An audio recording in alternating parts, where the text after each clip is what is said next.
Pernah nggak sih Anda bikin keputusan soal uang, terus besoknya nyesel dan mikir, aku ini gila apa gimana sih?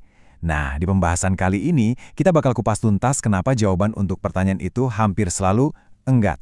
Dan kenapa tindakan yang kelihatannya gila itu sebenarnya masuk akal banget. Yuk, jujur-jujuran deh. Siapa coba yang nggak pernah lihat lagi keputusan finansialnya di masa lalu terus mikir, duh, waktu itu aku mikir apa ya? Kita semua pernah kan? Pasti pernah. Mungkin kayak gini nih ceritanya. Pasar lagi anjlok parah, semua orang panik. Anda ikutan jual semua investasi, cuma buat lihat harganya meroket lagi sebulan kemudian. Nyesek banget kan? Atau mungkin yang ini. Anda lihat, semua orang di media sosial pamerin cuan dari kripto, rasa takut ketinggalan alias FOMO itu muncul. Dan ujung-ujungnya, Anda beli pas harganya lagi di pucuk-pucuknya. Ini sih sering banget kejadian. Atau mungkin yang lebih klasik deh, kayak beli mobil mewah yang ya jelas-jelas di luar budget, cuma karena pengen kelihatan keren atau ngejar status. Kalau salah satu dari skenario ini kedengaran familiar, tenang, Anda nggak sendirian kok. Dan ini dia kebenaran utamanya. Sebuah ide yang jadi fondasi dari semua yang akan kita omongin. Anda itu nggak gila. Keputusan-keputusan tadi yang kelihatannya nggak logis dari luar, sebenarnya terasa sangat masuk akal bagi Anda saat itu. Karena di kepala Anda ada ceritanya sendiri. Nah, terus kenapa ya ada gap yang gede banget antara apa yang rasanya benar buat kita dan apa yang dibilang optimal sama para ahli? Jawabannya, semua ini berawal dari sebuah ilusi besar. Gini, kesalahan paling fatal dalam cara kita belajar soal keuangan adalah asumsi kalau kita semua ini main di papan catur yang sama, dengan tujuan yang sama, yaitu bikin uang sebanyak-banyaknya. Ini ilusi yang bahaya banget. Kenapa? Karena kenyataannya, dunia keuangan itu lebih kayak sebuah stadion raksasa tempat jutaan permainan yang beda-beda dimainin barengan. Coba deh kita bandingin dua pemain ini. Di satu sisi, ada day trader yang mainnya catur kilat, tujuannya untung cepat dalam hitungan jam. Di sisi lain, ada pensiunan yang mainnya maraton, tujuannya jaga modal buat puluhan tahun ke depan. Mereka mungkin beli saham yang sama, tapi permainan yang mereka mainkan sama sekali beda. Dan bukan cuma mereka loh. Ada manajer hedge fund yang ngejar bonus tiap 3 bulan, ada anak milenial yang nabung buat DP rumah, ada orang tua yang ngumpulin dana kuliah buat anaknya. Semuanya ada di satu arena yang sama, tapi mainin game dengan aturan, tujuan, dan waktu yang beda total. Nah, masalahnya muncul pas kita mulai ngikutin strategi orang lain, tanpa sadar kalau permainan kita itu beda. Terus, apa dong yang nentuin game mana yang kita mainkan? Jawabannya, simple tapi kuat banget. Pengalaman pribadi kita sendiri. Gini deh, pengalaman pribadi Anda soal uang itu mungkin cuma 0,0000001% dari semua kejadian ekonomi yang pernah ada di dunia. Kecil banget kan? Secara statistik ya, hampir nol. Tapi, bagian yang super kecil tadi justru membentuk sekitar 80% dari cara Anda memandang cara kerja uang.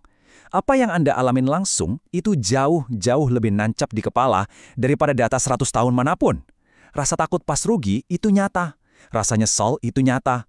Grafik di buku teks, nggak ada rasanya. Dan ini benar-benar ngebentuk cara kita mikir loh. Contohnya, kalau Anda besar di era inflasi gila-gilaan, Anda mungkin ngelihat utang itu sebagai alat yang cerdas. Kalau kakek nenek Anda yang ngalamin depresi hebat, mungkin seumur hidup mereka nggak akan pernah percaya sama pasar saham. Lahir setelah tahun 90-an, konsep inflasi mungkin kayak cerita dongeng.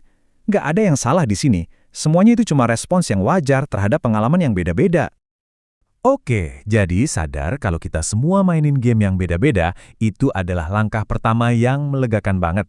Sekarang, yuk kita masuk ke langkah berikutnya yang paling krusial. Secara sadar nentuin game apa sih yang sebenarnya lagi Anda mainkan? Terus gimana caranya kita nentuin permainan kita sendiri? Gampang, cukup jawab 4 pertanyaan ini. Anggap aja ini bukan ujian ya, tapi kayak peta buat nemuin jati diri finansial Anda. Yuk kita bedah satu-satu. Pertama, dan ini yang paling dasar banget, jangka waktu Anda. Kapan Anda butuh uangnya? Buat pensiun 30 tahun lagi? Atau buat DP rumah 3 tahun lagi? Jawaban dari pertanyaan ini adalah fondasi dari semua strategi Anda. Titik. Kedua, buat apa sih uang itu di hidup Anda? Buat rasa aman, buat kebebasan, buat kemewahan, buat punya pilihan. Jawaban Anda di sini itu kayak kompas. Kalau tujuan Anda kebebasan, ya mungkin Anda bakal lebih milih nabung daripada beli mobil baru. Nggak ada yang benar atau salah, yang penting Anda sadar dan konsisten sama pilihan itu. Ketiga, dan yang ini butuh jujur sejujur-jujurnya sama diri sendiri. Gimana perasaan Anda kalau jeger, portofolio Anda anjlok 30%? Bakal nggak bisa tidur? Bakal panik terus jual semua?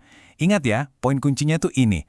Portofolio terbaik itu bukan yang paling optimal di atas kertas, tapi yang bikin Anda bisa tetap tenang dan nggak kabur dari permainan. Dan yang terakhir, kenali diri Anda sendiri. Anda itu tipe yang gampang panik, gampang kena FOMO, atau suka kepedean kalau udah untung beberapa kali. Sadar sama kelemahan-kelemahan ini tuh udah setengah jalan menuju kemenangan, biar Anda nggak ngesabotase rencana Anda sendiri. Nah, kalau Anda udah mikirin 4 pertanyaan tadi, sekarang waktunya kita gabungin semuanya jadi satu alat yang, wah, kuat banget. Namanya, Pernyataan Misi Finansial Pribadi. Ini cuma satu paragraf pendek yang jadi jangkar pribadi Anda. Jadi pas pasar lagi gila-gilaan, pas tetangga pamer mobil baru, atau pas ada pakar di TV teriak-teriak soal peluang emas, Anda tinggal balik lagi baca pernyataan ini. Pernyataan misi Anda tuh bisa sesimpel ini. Saya ini investor jangka panjang, mainnya maraton bukan sprint. Dengan target 25 tahun lebih, tujuan saya itu merdeka finansial, bukan kemewahan maksimal. Saya tahu saya orangnya gampang cemas kalau pasar anjlok, jadi saya akan pakai portofolio yang terdiversifikasi biar saya bisa tidur nyenyak. Kelihatan kan? Ini jadi aturan main pribadi Anda. Jangkar yang jelas banget pas Anda lagi bingung atau tergoda. Jadi kita tutup pembahasan ini dengan satu pertanyaan yang saya tujukan langsung ke Anda. Setelah ngobrolin semua ini, coba deh berhenti sejenak dan tanya ke diri sendiri. Game apa sih yang sebenarnya lagi saya mainkan? Karena mendefinisikan permainan Anda, itulah langkah pertama menuju kewarasan finansial yang sesungguhnya.